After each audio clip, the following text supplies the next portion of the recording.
Assalamualaikum warahmatullahi wabarakatuh. Waalaikumsalam warahmatullahi wabarakatuh. Salam sejahtera untuk kita semua. Jumpa kembali di podcast Bicara Tuntas. Saya Denny Haryadi, masih ditemani pemimpin redaksi media online itulah.com, Bung Melkianus He. Bung Melki, tamu kita hari ini juga merupakan tamu penting, orang terkenal di Barito Utara. Dia adalah sebenarnya teman saya juga, ya, teman seangkatan waktu SMA. Dan tapi beliau sekarang udah berhasil, sudah menjadi wakil rakyat. Selamat jumpa Bung Sastra Jaya. Terima kasih atas kedatangannya di redaksi kami untuk kita bicara-bicara hal apa saja di Muara TV ini. Dan mungkin yang akan kita bicarakan ya karena terkait perhelatan akbar Pilkada Barito Utara yang sebentar lagi akan kita laksanakan di bulan November, dan termasuk keberhasilan PDIP yang di pemilu legislatif tadi. Mungkin itu ya, mungkin Bung Melki mungkin bisa disampaikan ke Bang Sastra untuk awal-awal ini dulu. Ya. Sekali lagi terima kasih. Saya panggil yang biasa aja, Pak Ketua. Biasa saya manggil Ketua karena Ketua DPC. Jadi pemirsa, di sini hadir bersama kita Ketua DPC PDIP Perjuangan Barito Utara, Wakil Ketua 2 DPRD Barito Utara, yang terhormat Bapak Sastra Jaya. Saya buka sedikit, Pak Sastra saat ini duduk di Dewan sudah periode yang ketiga. Ya, ketiga. Pertama kali bertarung tuh saya ingat 2014. Ya. Pak Sastra bertarung, kalau Kaisar Romawi itu Julius Caesar lah, dia punya semboyan Vini Vidi Vici. Saya datang, saya lihat, saya menang. Jadi Pak Sastra menjalankan itu, beliau duduk. Periode kedua 2019-2024 naik levelnya. Artinya beliau meraih suara yang cukup signifikan, habis itu dipercaya menjadi ketua DPC PDIP sekaligus unsur pimpinan. Pak Sastra menghabiskan masa kecil sampai dengan sekolah menengah atasnya di kampungnya, di kampung halamannya di Barito Utara, Muara Tewe. Nah, kita mulai. Pak Sas, terima kasih sekali lagi. Jadi kita menarik melihat PDIP ini. PDIP berada di posisi ketiga ya. Perolehan suara pileg ya. Kalau bagi PDIP itu artinya dia tetap memiliki 4 kursi. Posisi pertama Demokrat, posisi kedua PKB. Yang orang luar atau masyarakat ini bertanya, dan mungkin pendukung fanatik PDIP sendiri lah, dan lah bertanya begini, kenapa pada pemilu kali ini kita belum mendengar nih PDIP mengajukan mengusung sendiri. Kenapa? Seperti yang lain sebelumnya. Sebelum dari 93, zaman Pak Yulian saya tuh. Saya ingat persis waktu itu Pak Bohot, lalu terus sampai dengan Pak Haji Mulyah, Pak Taufik Nugraha. Taufik Nugraha terakhir PDIP. Nah, mungkin Pak Ketua bisa memberi pemahaman atau perspektifnya sama kami maupun para pendengar, para pemirsa di rumah. Silakan Pak Ketua. Terima kasih kesempatannya. Pada kesempatan pertama ini saya ingin menyampaikan bahwa PDI Perjuangan Kabupaten Barito Utara pertama menyampaikan terima kasih kepada semua masyarakat Barito Utara, secara khusus juga terima kasih kepada pemilih PDI Perjuangan pada Pileg lalu. Sehingga pada Pileg lalu PDI Perjuangan bisa mempertahankan kursinya, yaitu 4 kursi, tetap dengan 4 kursi dengan posisi sebagai ketiga dari partai-partai yang ada di Barito Utara ini. Kita tahu bahwa pileg yang lalu adalah saat-saat dan pileg yang menurut kami di PDIP sangat keras, baik di semua dapil dan sebagainya. Jadi semua partai itu berjuang all out, semua partai, dan kita lihat sendiri hanya sedikit partai yang bisa bertahan dan ada yang naik sedikit, itu golongan di partai yang di bawah, artinya kursinya sedikit itu naik, ada 1 jadi 2, itu saja.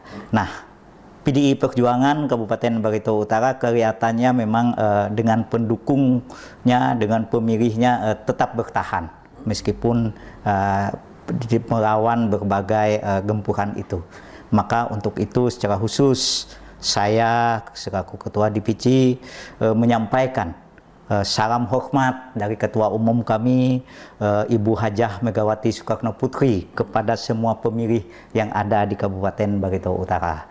Nah, dan selanjutnya mengenai yang disampaikan oleh Pak Melki, tidak melihat bahwa ingin mengusung sendiri dan sebagainya. Sebenarnya PDI Perjuangan itu dengan kadernya yang mendaftar itu ada 6. Kalau kemarin saya katakan 5, namun pada perjalanan pendaftaran itu bertambah menjadi 6, yaitu saya sendiri, Sastra Jaya, ada Ibu Heni Rusdiati Rusli selaku bendahara partai, ada Pak Karyanto Saman selaku sekretaris partai, ada Pak Taufik Nugraha selaku ketua Piaci Teweh Tengah, ada Pak Perik Sonadi Estingan selaku wakil ketua, dan ada Haji Ajan Suparjan Effendi, ya Suparjan Effendi. Jadi ada 6 kami. Selanjutnya kalau dikatakan tidak ada berkeinginan mengusung sendiri, itu tidak juga. Karena di dalam berkas yang kami isi, yang kami daftar itu isinya adalah mendaftar sebagai calon bupati dan wakil bupati. Nah, kembali lagi, mekanisme partai di PDI Perjuangan saat ini masih digodok sudah sampai ke pusat. Artinya kami selaku kader yang di bawah ini menunggu penugasan partai, sedangkan di pendaftaran kami jelas. Artinya apakah kami ini ditugaskan maju sendiri dengan mencari partai koalisi yang lebih kecil tentunya dari PDI, karena kalau kita ingin nomor 1 secara faktual atau logikanya kita mencari koalisi partai yang lebih kecil dari kita, supaya mereka lah yang menuruti nomor 2-nya. Nah, kalau kami ditugaskan bersatu atau bergontong royong bekerja sama dengan partai yang lebih besar, berarti kami akan ada di nomor 2. Jadi mekanisme partai PDI Perjuangan itu belum selesai. Artinya saat ini masih menunggu keputusan dari DPP. Bagaimana sih maju ini? Perlu diketahui di DPP belum ada rekomendasi yang keluar kecuali yang incumbent. Nah, jadi yang ada di berita yang ada DPC ini atau ini orangnya yang dapat rekomendasi itu semuanya yang incumbent, artinya yang maju untuk periode keduanya lagi. Kalau yang tidak incumbent itu belum ada yang keluar sampai saat ini. Termasuk kita lah. Termasuk kita Barito Utara. Nah ini. Nah, dan kita di Barito Utara ini khususnya DPC, menurut saya DPC kita cukup bagus. Artinya semua penugasan partai kita lakukan dengan baik. Jadi untuk selanjutnya kita menunggu hal itu kalau mengenai untuk pilkada nanti. Apakah kita ini ditugaskan untuk nomor 2 atau kita ditugaskan untuk nomor 1? Itu kemungkinannya sangat terbuka. Karena kalau kita melihat dari biasanya PDI Perjuangan itu last minute keluar. Jadi disitulah baru. Tetapi meskipun kami belum ada calon yang pasti maju, baik nomor 1, nomor 2, kami saat ini adalah konsolidasi untuk pengurus partai. Artinya partai ini sudah kami hidupkan, sudah kami jalan sampai ke anak ranting. Nah, tinggal menunggu perintah atau siapa orangnya nanti, maka langsung jalan. Dan itu dan saya yakin PDIP Barito Utara itu masih sangat solid. Tapi ini apa, di luaran sana udah ramai berkembang isu, artinya PDIP ini sebagai wanita cantik yang coba ditarik-tarik, coba dipasang-pasangkan. Ada 2 yang saya lihat di partai PDIP ini, 1 ditarik oleh Demokrat, satu lagi ditarik oleh PKB. Itu apa sih? Udah ramai dibicarakan, malah warga sudah menyanding-nyandingkan ini dengan ini dengan ini. Itu gimana Pak Sastra intinya? Iya, kita sadari bahwa PDIP dengan pemilihnya yang setiap pilkada itu persentasenya tetap, artinya partai yang lebih besar itu mungkin berhitung bahwa jika bersama PDI kemungkinan menangnya lebih besar. Nah, perkara itu dipersanding-sandingkan, ini mungkin dari dua partai yang di atas kita itu mereka memperhitungkan kebutuhan mereka, sehingga kalau calonnya yang ini cocoknya dengan ini, begitu. Kalau calon ini cocoknya dengan ini untuk saling melengkapi dan saling melengkapi di dalam perjuangan itu. Itu saya rasa. Jadi bukan dari kami artinya menyodorkan ke salah satu yang ini. Karena dari kami seperti saya katakan tadi, kami ada 6 yang mencalon. Ya, yang internal PDI ada 6. Namun ketika itu disandingkan, itu hak mereka memilih-milih artinya. Tetapi hal inilah yang akan dipertimbangkan sepenuhnya oleh DPP nanti. Tapi dari Bung Sastra sendiri misalnya ditugaskan oleh partai, misalnya bersama Demokrat, ya, atau yang satunya juga bersama PKB juga siap menjalankan ini. Jadi ya begini, saya selaku ketua DPC, selaku kader yang memang benar-benar berangkat dari kecil. Artinya kenapa saya katakan dari kecil, saya di PDI ini dari sekretaris ranting, kemudian naik dari jadi ketua ranting, waktu ketua ranting mencalon di PRD dan menang, dan saya tugaskan lagi menjadi ketua PIACI, ketua kecamatan, dan menang lagi, dan saya dipercayakan lagi sebagai ketua DPC. Artinya PDI Perjuangan itu mengalir di dalam darah saya. Nah, oleh karena itu selaku kader, apapun yang ditugaskan partai saya mesti siap. Tidak ditugaskan pun saya siap. Ini selaku kader PDI Perjuangan yang memang dari bawah dan tahu betul kulturnya PDI Perjuangan. Artinya kita ini menyiapkan diri dan mental. Artinya mau ditugaskan atau tidak itu semua tergantung penilaian dari partai. Karena kita rutin pertemuan-pertemuan partai, rutin juga rapat Zoom dan sebagainya, rutin juga dipantau oleh DPP, jadi mereka tahu betul kualitas dan kapabilitas kadernya. Jadi siapa yang mau ditugaskan, siapa yang mau dieksekutif, siapa yang ditugaskan legislatif, siapa yang ditugaskan mengurus partai, tidak ditugaskan itu, jadi DPP tahu betul itu. Maka selaku kader saya siap semuanya. Artinya Bung Sastra juga misalkan terpilih untuk menjadi wakil dari salah dua pasang ini, siap juga mundur dari legislatif, kan begitu kan? Ya, jadi selaku kader saya katakan tadi siap. Artinya mau mundur, mau apa, itu konsekuensi kita sebagai kader. Ditugaskan mendampingi salah satu dari dua yang ada ini siap. Ditugaskan maju sebagai nomor 1 juga siap. Artinya tidak ada istilah kata tidak siap untuk ke partai ini. Karena kami kader PDI berkeyakinan betul bahwa PDIP inilah penjaga demokrasi. Perkara kalah dan menang dan menjabat itu tergantung dari Yang Maha Kuasa dan pilihan masyarakat. Namun yang paling penting bagi kami bahwa maju, tidak, dan sebagainya itu penting sekali, yaitu menjaga demokrasi. Karena demokrasi inilah tempat kita mencari pimpinan yang legalitasnya tinggi, yang sesuai dengan konstitusi kita. Saya coba tangkap tadi benang merah yang dikatakan oleh Pak Ketua, artinya dari Demokrat ya ada tawaran, dari PKB pun juga itu. Pertama pertanyaan saya, apakah dua partai itu juga mendaftarkan bakal kandidatnya ke PDIP lah? Itu pertanyaan pertama. Pertanyaan kedua lagi saya langsung ke Pak Ketua, ke Pak Sastra. Karena PDIP ini ibarat gadis cantik, PDIP sendiri melihat atau menilai dari internal PDI lah, kalau kira-kira partai kami ini berkoalisi, yang lebih menguntungkan itu koalisi ini kemana? Ya.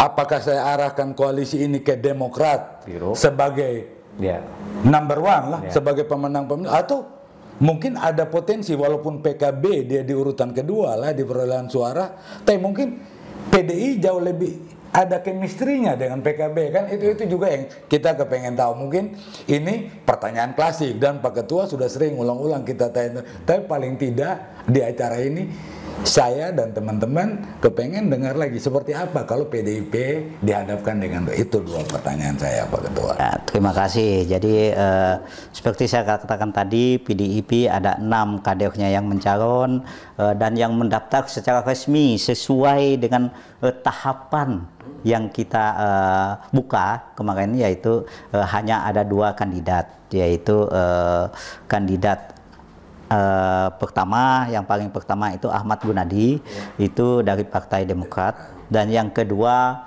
mendaftar secara resmi Haji Gogo Purmanjaya, itu dari Partai PKB. Artinya eksternal partainya cuma ada 2 ini, yang di luar kader tadi. Eksternalnya cuma ada 2 ini. Kalau dimasukkan 2 ini, semuanya itu menurut kami bagus.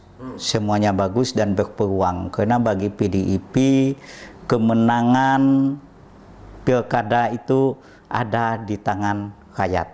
Artinya siapa saja yang bisa mengambil hati rakyat sehingga ia didukung. Nah, kalau perkara ditanyakan bahwa mana yang menguntungkan, mana yang tidak, tadi menurut kami kerjasama ini bukan kalkulasi dagang. Kerjasama ini bagi kami seandainya bekerjasama ke salah satu pihak itu tujuannya mulia. Mana yang lebih bisa melayani masyarakat kita. Karena bagi kami memimpin itu adalah amanat untuk mensejahterakan masyarakat, amanat untuk melayani masyarakat, amanat untuk bagaimana masyarakat kita dengan tahun-tahun ke depan dengan APBD kita hidupnya lebih baik. Nah, sehingga tidak ada kalkulasi bagi partai itu mana yang menguntungkan, mana yang tidak. Bagi partai itu mana sih portofolionya yang lebih kepada pelayanan masyarakat. Pasti ke situ akhirnya. Karena apa? Kita selaku partai yang ideologis itu tidak menghitung hal itu. Artinya untung rugi untuk partai, untuk apalagi untuk individu itu tidak. Tetapi yang kita hitung dan kita lihat mana yang bisa lebih melayani kepada masyarakat dan bisa mensejahterakan masyarakat. Bung, kita kan lulus SMA itu tahun 92 ya. 1992. Setelah lulus itu sempat kuliah atau kerja apa tuh waktu dulu itu? Kita kembali ke masa silam lah dulu lah. Jadi kita lulus 92. Saya itu sebenarnya sempat kuliah tapi seminari. Seminari itu sekolah jadi imamnya Katolik. Itu seminari di Banjarmasin. Tetapi nggak selesai. Artinya nggak selesai, saya pulang dengan berbagai alasan, artinya pulang nggak selesai. Setelah itu ya kerja serabutan, namanya di desa, kerja apa saja yang penting bisa untuk menyambung hidup, untuk belanja, kerja serabutan. Sambil saya aktif di politik itu sejak itu sebagai seperti saya katakan tadi sekretaris ranting. Di situ awalnya kan? Ya di situ ya masuk partai. Masuk partai kita namanya sekretaris ranting. Apa-apa yang diperintah partai, ketika ada event-event pemilihan apa macam ya kita di situ saja sebenarnya terlibatnya. Gitu. Ya. Jadi sampai sekarang tuh ya masuk ini ya sampai bisa menjadi anggota dewan kan? Ya jadi dari ranting terus ke. Saya cerita sedikit, artinya dari seperti saya katakan tadi, dari sekretaris ranting, ketua PIACI, ketua DPC. Makanya saya ingin mengajak semua masyarakat Barito Utara, terutama generasi milenial, generasi Z yang saat ini, mari kita sama-sama tentukan kemana kita dan berpolitik itu baik. Terutama politik, kalau pengalaman saya karena saya itu hanya di PDI Perjuangan, jadi PDI Perjuangan itu tidak memandang materi untuk menugaskan kadernya di berbagai macam kedudukan dan sebagainya. Dan di PDI Perjuangan siapapun diberikan kesempatan yang sama. Bayangkan saya pertama maju sebagai anggota DPRD, saya posisi masih ketua ranting. Bukan pemodal, bukan pengusaha di partai level terbawah, di ekonomi apa macam, tapi saya diberi kesempatan. Karena saya lama di situ diberi kesempatan oleh partai ini. Jadi makanya sekali lagi saya mengajak generasi Z, generasi milenial masuklah ke sini. Artinya saya mengajak, karena apa? Jika Anda di sini, Anda akan mendapat kesempatan pada waktunya, tetapi tidak ada yang instan di PDI, karena kita semua dinilai dan digembleng. Tetapi bukan, sekali lagi, karena finansial dan sebagainya. Tadi Pak Sastra cerita, ya Pak Sastra juga dari keluarga, sebenarnya dari keluarga yang berpengaruh lah. Almarhum, Bapak beliau Pak Dudus, terakhir saya hadiri pemakamannya itu secara militer. Beliau adalah veteran, veteran beliau itu pemakaman juga militer hadir. Jadi berarti dia kalau soal jiwa kepemimpinan atau apa sudah tumbuh dari lahir untuk Pak Ketua nih. Nah, kembali saya lanjutkan apa yang dikatakan Denny tadi. Saya dengar informasi terakhir Pak Ketua, informasi yang juga perlu saya confirm. Katanya Pak Ketua sudah terima surat penugasan dan saklek. Penugasan itu ditugaskan untuk berpasangan dengan Ahmad Gunadi atau Agi. Seperti apa sih? Mungkin Pak Ketua bisa, biar masyarakat tidak bertanya-tanya deh, Pak Ketua bisa beri penjelasan lagi apa sebenarnya itu. Ya, terima kasih ini. Untuk PDI Perjuangan sebenarnya surat tugas ada beberapa yang dapat. Dan rekomendasi ketua umum ada, tetapi itu khusus untuk incumbent yang ada untuk rekomendasi. Contohnya seperti Pulang Pisau, karena itu dia maju untuk bupati periode kedua. Contohnya Kota Waringin Timur Sampit, dia maju untuk periode kedua. Itu yang sudah ada.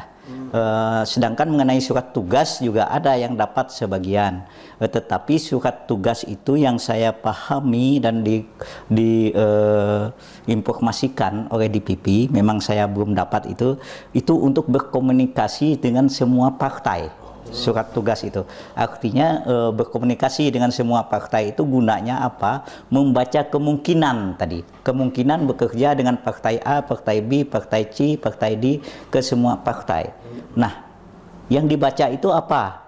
Dibaca itu seperti saya katakan tadi, mana partai yang paling gencar untuk melayani masyarakat, untuk mensejahterakan masyarakat, yang plafon perjuangannya sama kayak PDI Perjuangan, artinya tujuannya menjadi pemimpin itu adalah untuk melayani dan mensejahterakan masyarakat. Nah, itulah gunanya. Kalau surat tugas Bung Melki beda dengan rekomendasi. Artinya surat tugas itu ditugaskan salah satu dari kader itu untuk berkomunikasi. Nah, kapasitas karena ketua kan, langsung juga ketua DPC. Itu, jadi bukan juga itu dipastikan bahwa yang menerima surat tugas itu yang akan maju. Bukan, dia berkomunikasi dengan semua dan membaca semua kemungkinan. Ini surat tugas. Kalau rekomendasi itu khusus untuk maju. Rekomendasi dan surat tugas tidak semuanya dan tidak ditandatangani oleh ketua umum. Dia ditandatangani oleh DPP. Salah satu DPP. Ini bedanya. Ya, dan kebetulan Pak Bung Melki kalau untuk Barito Utara belum juga keluar surat tugasnya. Itu. Ini clear nih. Clear. Artinya yang rumor-rumor di luar sana terjawab. Begitu kan? Benar. Apa lagi, Bu? Nah, tadi saya coba, ini masih politik juga, tapi mungkin tidak kita kayak politik. Artinya saya mau kita lihat proses yang terjadi di Dewan lah, di Dewan. Karena kebetulan datang dalam kapasitas sebagai Pak Wakil II, saya tahu pasti banyak berinteraksi dengan masyarakat, dengan pendukungnya. PDIP Pak Wakil atau Pak Ketua, saya lihat dia angka mati itu biasanya 10 sampai 15 ribu itu pendukung militan itu. Kalau kita belajar mengaca dari hasil pilegnya, terus hasil pemilihan bupati yang terakhir, berarti PDIP segitu itu. Nah, kita anggap itu masa militan. Nah, selama Pak Sastra duduk 4 tahun lebih lah, kira-kira 1,5 bulan lagi tugas berakhir. Selama duduk sebagai wakil ketua, ini masa-masa militannya PDIP ini apa sih yang mereka sampaikan ke kita? Artinya fraksi sebagai kepanjangan tangan partai lah. Apa yang keluhan yang sering disampaikan masyarakat? Apakah mereka juga merasa selama ini aspirasinya tersumbat? Atau fraksi PDIP sebenarnya sudah meneruskan aspirasi itu ke mitranya di pemerintah, tapi mungkin ada hal-hal yang masih belum terlaksana. Itu juga yang kepengen kita tahu, kita ingin tahu. Jadi kerja PDIP adalah kerja turun ke bawah, turun kepada masyarakat. Selama ini yang kita kerjakan, yang kita perjuangkan itu adalah masyarakat paling bawah. Kita ambil contoh, seandainya ada program BPJS, ada program sekolah gratis, ada program berobat gratis, ini sulit dijangkau bagi masyarakat paling bawah. Karena apa, biasanya surat-surat kependudukannya aja mereka jarang ada yang tidak punya. Nah, KTP, kartu keluarga dan sebagainya bisa nggak punya. Jadi inilah yang kita bela, yang kita artinya yang kita masukkan. Sepanjang itu tidak ada, kalau kita ketemu kita bantu. Kita bantu, kita daftarkan, kita buatkan KTP-nya, kita buatkan KK-nya dan sebagainya, sehingga dia bisa masuk dan mendapat ke program ini tadi, program yang ada di pemerintah. Nah, mungkin kerja-kerja ke bawah ini meskipun terlihat kecil, tapi ini menyentuh masyarakat paling bawah. Nah, sehingga inilah membuat PDIP itu selalu di lapisan paling bawah itu ada pendukung militannya atas kerja-kerja ini. Mereka tidak menghayal jalan di aspal hot meat dan sebagainya, tetapi mereka ingin hidup mereka ini dilayani dengan program-program yang ada oleh pemerintah, baik pusat, provinsi maupun kabupaten, itu sampai dan bisa mereka terima. Ini hal-hal fundamental yang selalu kami perjuangkan, sehingga PDIP selalu lekat di hati masyarakat. Ini kami lakukan berjenjang. Karena kami PDIP ada ranting, ada piaci, jadi mereka lah yang paling tahu kondisi di desanya. Nah, sehingga mereka menyampaikan, ini program pemerintah itu sebenarnya ada banyak untuk penguatan ekonomi masyarakat, tetapi kadang-kadang tidak tersentuh. Karena kekurangan administrasi kependudukan sebenarnya. Ini pokok pertama. Ketika itu sudah masuk administrasi kependudukannya, baru kita masukkan ke program-program selanjutnya. Ada keluarga prasejahtera, ada kartu Indonesia Sehat, ada kartu ini berbagai macam. Sehingga itu bisa mereka akses dengan ini. Jadi ke sana yang paling dasar. Nah, kemudian memang PDIP itu selalu menggelorakan pembangunan dari pinggiran. Sehingga kalau kerja fraksi itu pokok-pokok pikirannya selalu ingin membangun di daerah dapilnya di pedesaan. Apa sih yang kurang di pedesaan? Yang paling banyak kami lakukan, contoh rumah ibadah, banyak sekali yang tidak memadai meskipun uang sedikit, dengan hibah 50 juta, 40 juta misalnya, musola bisa dibaiki, gereja bisa diperbaiki, nggak fungsional, balai basarah bisa diperbaiki fungsional. Ini menyentuh bagi masyarakat, sehingga kami fraksi PDIP itu selalu ada yang mempunyai basisnya di dapilnya. Ini suka dukanya lah gimana itu? Jadi selama jadi wakil ini. Dari wakil atau jadi ketua PDI? Iya.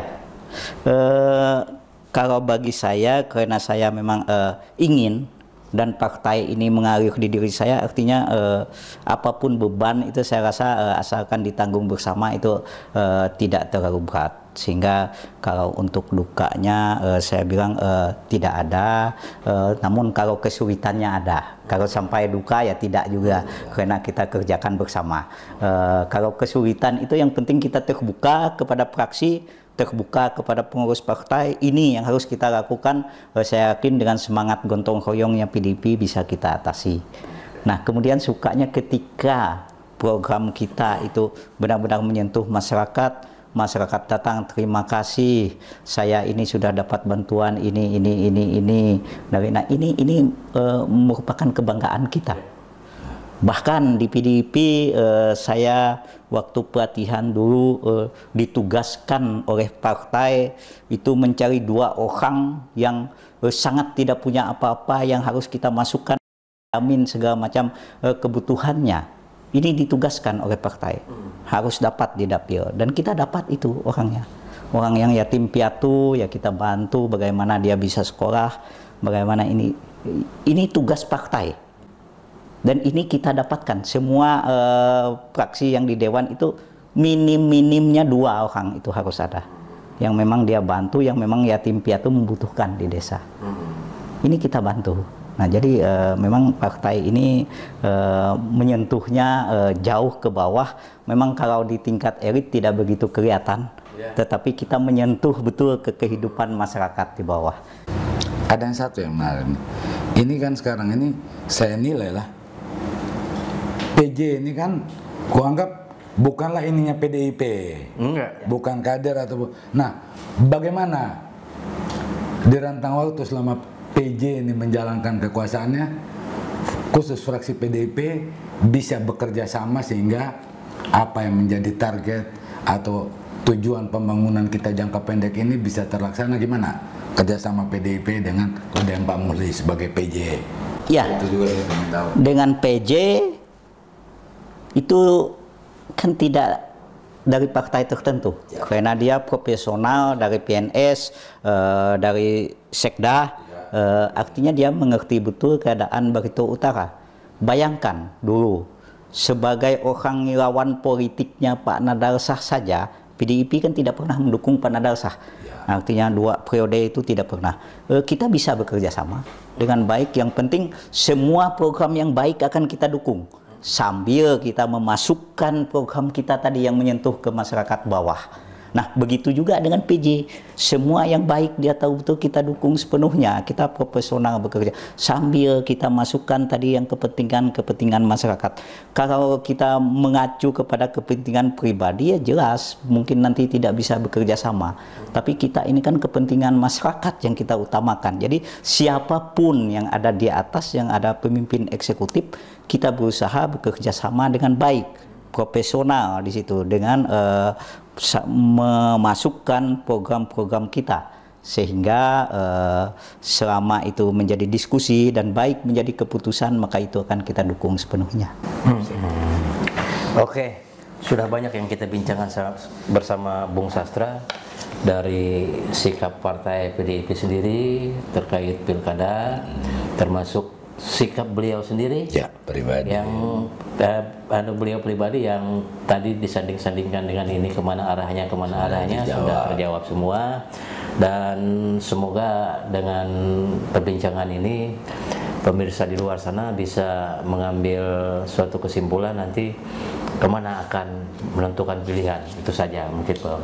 Dan sebelum kami akhiri, kita akan berjumpa lagi di episode berikutnya dengan narasumber-narasumber yang lebih menarik lagi.